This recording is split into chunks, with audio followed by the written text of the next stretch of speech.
with World War II Veterans for Parents. War stories were part of everyday life for Tara Harper. But after her father's passing in 2018, she discovered a piece of hidden history. A footlocker tucked away in her family home, filled with letters he had written to her grandmother during the war. Now Harper is on a mission to make sure stories like her father's are never forgotten.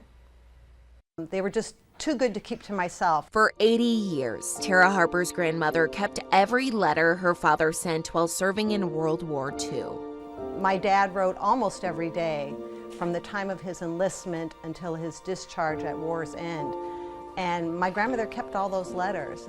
It wasn't until her father, Roy Meyer, died in 2018 at 93 years old that Harper read them herself, offering a glimpse of what he was like as a 17-year-old B-24 gunner.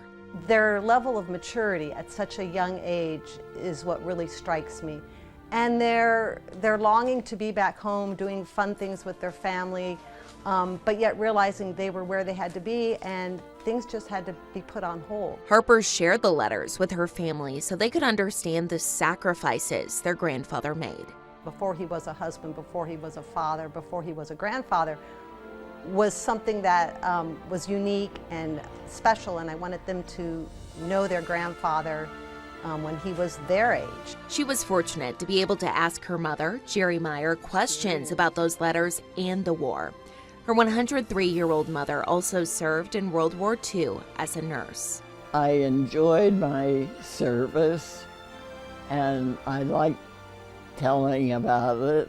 She later met Roy in Tucson, where they realized they had a lot in common when he was her driving instructor. We interviewed both Jerry and Roy before his passing in 2013 when they took part in honor flight. I was stationed in Italy in the Air Force, but I was stationed in Germany in the 126th Evacuation Hospital in the Nurse Corps. But she was lieutenant, I was a sergeant. You see, a good thing I'd have been in jail because you're not allowed to date. Good thing I met her after the war. See. Unlike Roy, Jerry couldn't write home during the war. We were on the go all the time, moving always, and we did not know where we were all the time. That's why Roy's letters hold such meaning for Jerry and the entire family. To preserve his story, Harper published her book, Letters to Mom. She did a wonderful job.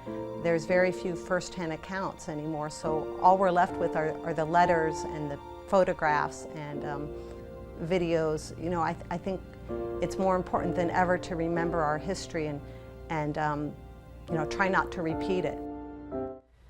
And we have the book here, Letters to Mom. We'll have more information on where you can get this book on our website at KOLD.com. It's also available at the Pima Public Library and will soon be on sale at the Pima Air and Space Museum.